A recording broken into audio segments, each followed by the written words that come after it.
ಯಾಕೆ ಇದ್ದಕ್ಕಿದ್ದ ಹಾಗೆ ಈ ಮಟ್ಟಿಗೆ ಗಲಾಟೆಗಳಾಗ್ಲಿಕ್ಕೆ ಕಾರಣ ಏನಾಯ್ತು ಜನಾರ್ದನ್ ರೆಡ್ಡಿ ಅವರೇ? ನೀವು ವಾಪಸ್ ಬಂದ್ರಿ, ದೂರ ಆಗಿದ್ದ ಶ್ರೀರಾಮುಲು ಅವರು ಕೂಡ ಜೊತೆಯಲ್ಲಿದ್ರು, ಅಪೋನೆಂಟ್ ಆಗಿ ನಿಂತಿದ್ದ ಸೋಮಶೇಖರ್ ರೆಡ್ಡಿ ಅವರು ಕೂಡ ಒಂದಾದ್ರು. ಬಿಜೆಪಿಯ ಪ್ರಾಬಲ್ಯ ಹೆಚ್ಚಾಗ್ತಿರೋದನ್ನ ಸಹಿಸಿಕೊಳ್ಳೋಕಾಗದೆ ಏನಾದ್ರೂ ಹೀಗ್ ವಾತಾವರಣ ಆಗ್ತಾ ಇದೆಯಾ? ಇದು ತಾವು ಏನು ಪ್ರಶ್ನೆ ಕೇಳಿದ್ರಲ್ಲಮ್ಮ, ಅದು ಸತ್ಯ. ಅವರ ಜನಪ್ರೀತಿ ಕುಗ್ಗೋಗ್ತಾ ಇದೆ. ನಾವೆಲ್ಲರೂ ಒಟ್ಟಾಗಿದ್ದೀವಿ, ಒಗ್ಗಟ್ಟಾಗಿದ್ದೀವಿ. ಬಿಜೆಪಿ ಪಕ್ಷ ಈ ಹಿಂದೆ ಯಾವ ರೀತಿ ಬಳ್ಳಾರಿಯಲ್ಲಿ 10ಕ್ಕೆ 9 ಸೀಟ್ ಗೆದ್ದಿತ್ತು, ಈ ಬಾರಿ 10ರಲ್ಲಿ 10 ಗೆಲ್ತೀವಿ ಅನ್ನುವಂತ ಅಖಂಡ ಜಿಲ್ಲೆಯ ವಾತಾವರಣ. ರಾಜಕೀಯ ಒಂದು ಅಸ್ತಿತ್ವ ಕಳ್ಕೊಂಡ್ಬಿಡ್ತೀವಿ ಅನ್ನುವಂತ ಒಂದು ಭಯ. ಆದ್ರೆ ಭರತ್ ರೆಡ್ಡಿ ಅವರ ಮಾತುಗಳಲ್ಲಿ ಈ ರೀತಿಯಾಗಿ ವ್ಯಕ್ತ ಆಗ್ತಾ ಇಲ್ಲ. ಅವರು ಈಗಷ್ಟೇ ಮಾತನಾಡುವಾಗ ರಿಪಬ್ಲಿಕ್ ಕನ್ನಡ ಜೊತೆ ಹೇಳಿದ್ದು, ನಿಮ್ಮ ಈ ಗಣಿ ವಿಚಾರಕ್ಕೆ ಸಂಬಂಧಪಟ್ಟ ಕೇಸ್ ಒಂದು ಮತ್ತೆ ಹೊರಗೆ ಬರ್ತಾ ಇದೆ, ನೀವು ಮತ್ತೆ ಜೈಲಿಗೆ ಹೋಗೋ ಪರಿಸ್ಥಿತಿ ಬಂದ್ರೂ ಆಶ್ಚರ್ಯ ಇಲ್ಲ.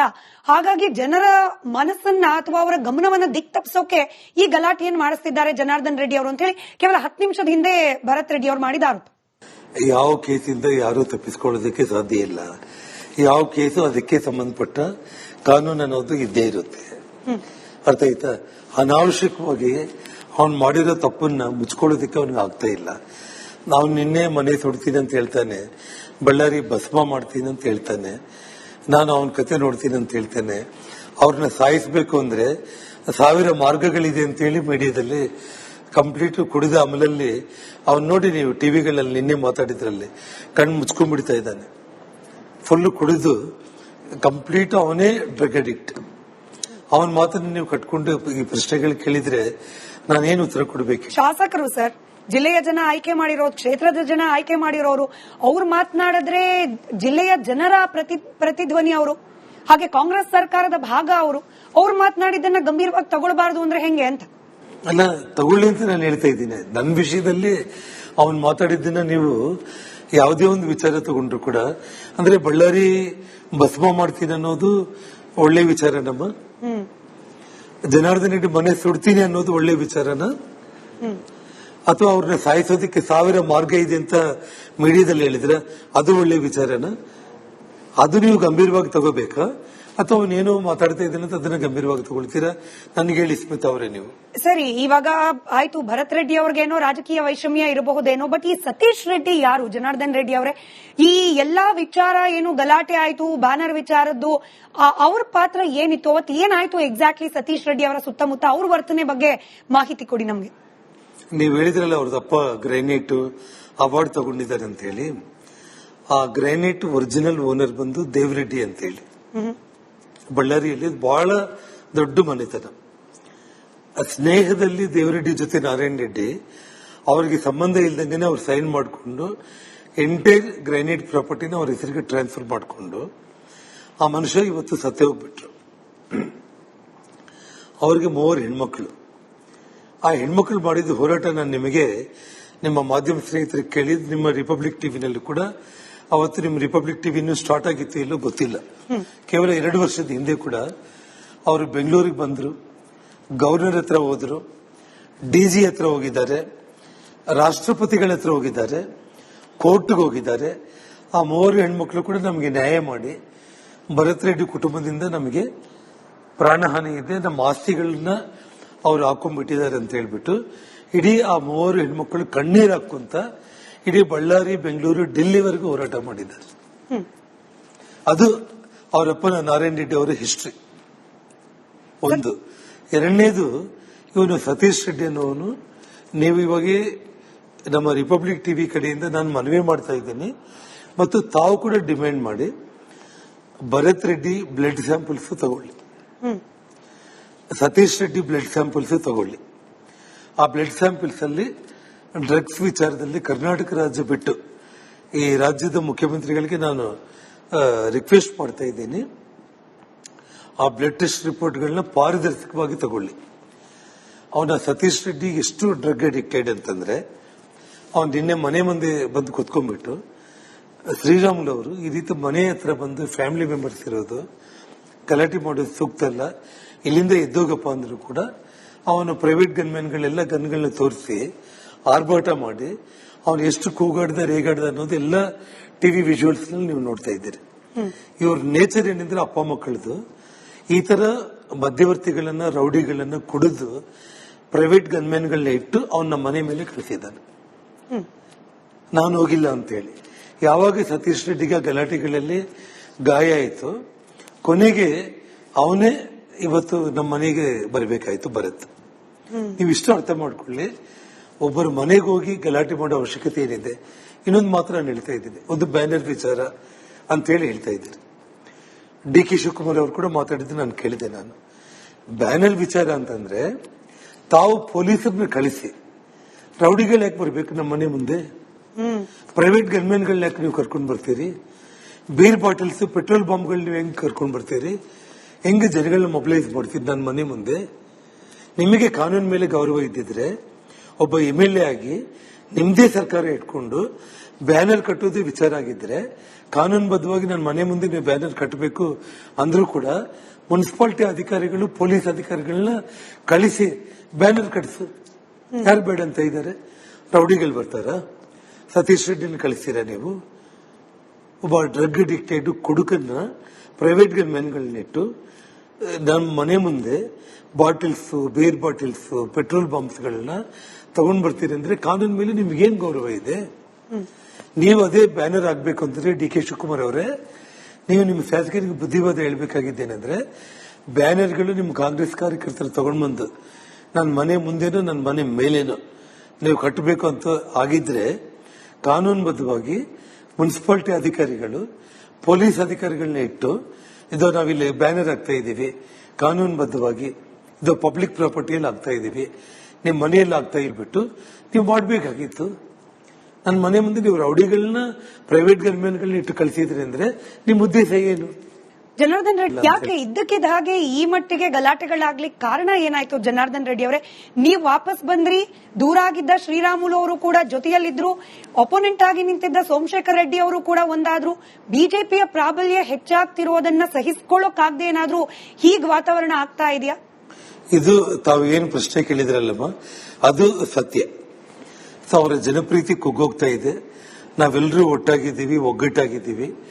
ಬಿಜೆಪಿ ಪಕ್ಷ ಈ ಹಿಂದೆ ಯಾವ ರೀತಿ ಬಳ್ಳಾರಿಯಲ್ಲಿ 10ಕ್ಕೆ 9 ಸೀಟ್ ಗೆದ್ದಿತ್ತು, ಈ ಬಾರಿ 10ರಲ್ಲಿ 10 ಗೆಲ್ತೀವಿ ಅನ್ನುವಂತ ಅಖಂಡ ಜಿಲ್ಲೆಯ ವಾತಾವರಣ.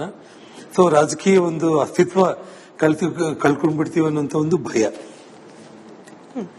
ಆದ್ರೆ ಭರತ್ ರೆಡ್ಡಿ ಅವರ ಮಾತುಗಳಲ್ಲಿ ಈ ರೀತಿಯಾಗಿ ವ್ಯಕ್ತ ಆಗ್ತಾ ಇಲ್ಲ. ಅವರು ಈಗಷ್ಟೇ ಮಾತನಾಡುವಾಗ ರಿಪಬ್ಲಿಕ್ ಕನ್ನಡ ಜೊತೆ ಹೇಳಿದ್ದು, ನಿಮ್ಮ ಈ ಗಣಿ ವಿಚಾರಕ್ಕೆ ಸಂಬಂಧಪಟ್ಟ ಕೇಸ್ ಒಂದು ಮತ್ತೆ ಹೊರಗೆ ಬರ್ತಾ ಇದೆ, ನೀವು ಮತ್ತೆ ಜೈಲಿಗೆ ಹೋಗೋ ಪರಿಸ್ಥಿತಿ ಬಂದ್ರೂ ಆಶ್ಚರ್ಯ ಇಲ್ಲ. ಹಾಗಾಗಿ ಜನರ ಮನಸ್ಸನ್ನ ಅಥವಾ ಅವರ ಗಮನವನ್ನ ದಿಕ್ ತಪ್ಪಿಸೋಕೆ ಈ ಗಲಾಟೆಯನ್ನು ಮಾಡಿಸ್ತಿದ್ದಾರೆ ಜನಾರ್ದನ್ ರೆಡ್ಡಿ ಅವರು ಅಂತ ಹೇಳಿ ಕೇವಲ 10 ನಿಮಿಷದ ಹಿಂದೆ ಭರತ್ ರೆಡ್ಡಿ ಅವರು ಮಾಡಿದ ಆರೋಪ. ಯಾವ ಕೇಸಿಂದ ಯಾರು ತಪ್ಪಿಸಿಕೊಳ್ಳೋದಕ್ಕೆ ಸಾಧ್ಯ ಇಲ್ಲ. ಯಾವ ಕೇಸು ಅದಕ್ಕೆ ಸಂಬಂಧಪಟ್ಟ ಕಾನೂನು ಅನ್ನೋದು ಇದ್ದೇ ಇರುತ್ತೆ. ಅರ್ಥ ಆಯ್ತಾ? ಅನಾವಶ್ಯಕವಾಗಿ ಅವ್ನು ಮಾಡಿರೋ ತಪ್ಪನ್ನ ಮುಚ್ಕೊಳ್ಳೋದಕ್ಕೆ ಅವನಿಗೆ ಆಗ್ತಾ ಇಲ್ಲ. ನಾವು ನಿನ್ನೆ ಮನೆ ಸುಡ್ತೀನಿ ಅಂತ ಹೇಳ್ತಾನೆ, ಬಳ್ಳಾರಿ ಭಸ್ಮ ಮಾಡ್ತೀನಿ ಅಂತ ಹೇಳ್ತಾನೆ, ನಾನು ಅವನ ಕತೆ ನೋಡ್ತೀನಿ ಅಂತ ಹೇಳ್ತಾನೆ. ಅವ್ರನ್ನ ಸಾಯಿಸಬೇಕು ಅಂದ್ರೆ 1000 ಮಾರ್ಗಗಳಿದೆ ಅಂತೇಳಿ ಮೀಡಿಯಾದಲ್ಲಿ ಕಂಪ್ಲೀಟ್ ಕುಡಿದ ಅಮಲಲ್ಲಿ ಅವ್ನು ನೋಡಿ, ನೀವು ಟಿವಿಗಳಲ್ಲಿ ನಿನ್ನೆ ಮಾತಾಡಿದ್ರಲ್ಲಿ ಕಣ್ಣು ಮುಚ್ಕೊಂಡ್ಬಿಡ್ತಾ ಇದ್ದಾನೆ. ಫುಲ್ ಕುಡಿದು ಕಂಪ್ಲೀಟ್ ಅವನೇ ಡ್ರಗ್ ಅಡಿಕ್ಟ್.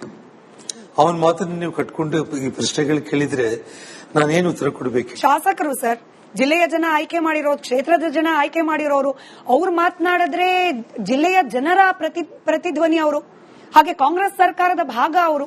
ಅವ್ರು ಮಾತನಾಡಿದ್ದನ್ನ ಗಂಭೀರವಾಗಿ ತಗೊಳ್ಬಾರ್ದು ಅಂದ್ರೆ ಹೆಂಗೆ ಅಂತ? ಅಲ್ಲ, ತಗೊಳ್ಳಿ ಅಂತ ನಾನು ಹೇಳ್ತಾ ಇದ್ದೀನಿ. ನನ್ನ ವಿಷಯದಲ್ಲಿ ಅವನ್ ಮಾತಾಡಿದ್ದನ್ನ ನೀವು ಯಾವುದೇ ಒಂದು ವಿಚಾರ ತಗೊಂಡ್ರು ಕೂಡ, ಅಂದ್ರೆ ಬಳ್ಳಾರಿ ಭಸ್ಮ ಮಾಡ್ತೀನಿ ಅನ್ನೋದು ಒಳ್ಳೆ ವಿಚಾರ ನಮ್ಮ, ಜನಾರ್ದನ್ ರೆಡ್ಡಿ ಮನೆ ಸುಡ್ತೀನಿ ಅನ್ನೋದು ಒಳ್ಳೆ ವಿಚಾರನ, ಅಥವಾ ಅವ್ರನ್ನ ಸಾಯಿಸೋದಕ್ಕೆ 1000 ಮಾರ್ಗ ಇದೆ ಅಂತ ಮೀಡಿಯಾದಲ್ಲಿ ಹೇಳಿದ್ರೆ ಅದು ಒಳ್ಳೆ ವಿಚಾರನ? ಅದು ನೀವು ಗಂಭೀರವಾಗಿ ತಗೋಬೇಕಾ, ಅಥವಾ ಅವನೇನೋ ಮಾತಾಡ್ತಾ ಇದ್ದಾನೆ ಅಂತ ಅದನ್ನ ಗಂಭೀರವಾಗಿ ತಗೊಳ್ತೀರಾ? ನನಗೆ ಹೇಳಿ ಸ್ಮಿತಾ ಅವರೇ ನೀವು.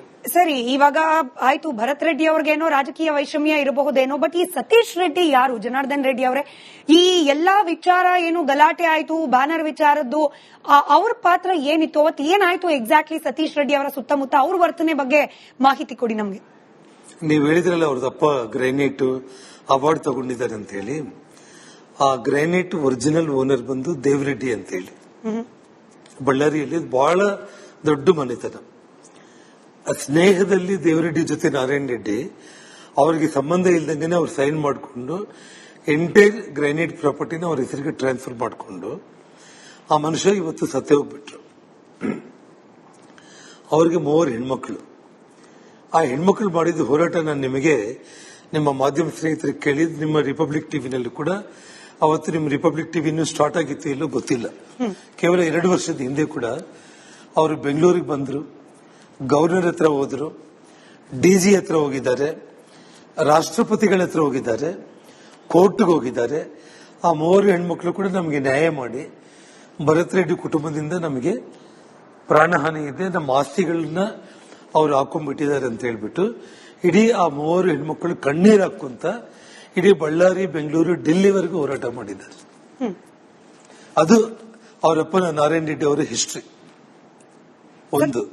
ಎರಡನೇದು, ಇವನು ಸತೀಶ್ ರೆಡ್ಡಿ ಅನ್ನೋನು, ನೀವು ಇವಾಗ ನಮ್ಮ ರಿಪಬ್ಲಿಕ್ ಟಿವಿ ಕಡೆಯಿಂದ ನಾನು ಮನವಿ ಮಾಡ್ತಾ ಇದ್ದೀನಿ ಮತ್ತು ತಾವು ಕೂಡ ಡಿಮ್ಯಾಂಡ್ ಮಾಡಿ ಭರತ್ ರೆಡ್ಡಿ ಬ್ಲಡ್ ಸ್ಯಾಂಪಲ್ಸ್ ತಗೊಳ್ಳಿ, ಸತೀಶ್ ರೆಡ್ಡಿ ಬ್ಲಡ್ ಸ್ಯಾಂಪಲ್ಸ್ ತಗೊಳ್ಳಿ. ಆ ಬ್ಲಡ್ ಸ್ಯಾಂಪಲ್ಸ್ ಅಲ್ಲಿ ಡ್ರಗ್ಸ್ ವಿಚಾರದಲ್ಲಿ ಕರ್ನಾಟಕ ರಾಜ್ಯ ಬಿಟ್ಟು ಈ ರಾಜ್ಯದ ಮುಖ್ಯಮಂತ್ರಿಗಳಿಗೆ ನಾನು ರಿಕ್ವೆಸ್ಟ್ ಮಾಡ್ತಾ ಇದ್ದೀನಿ, ಆ ಬ್ಲಡ್ ಟೆಸ್ಟ್ ರಿಪೋರ್ಟ್ಗಳನ್ನ ಪಾರದರ್ಶಕವಾಗಿ ತಗೊಳ್ಳಿ.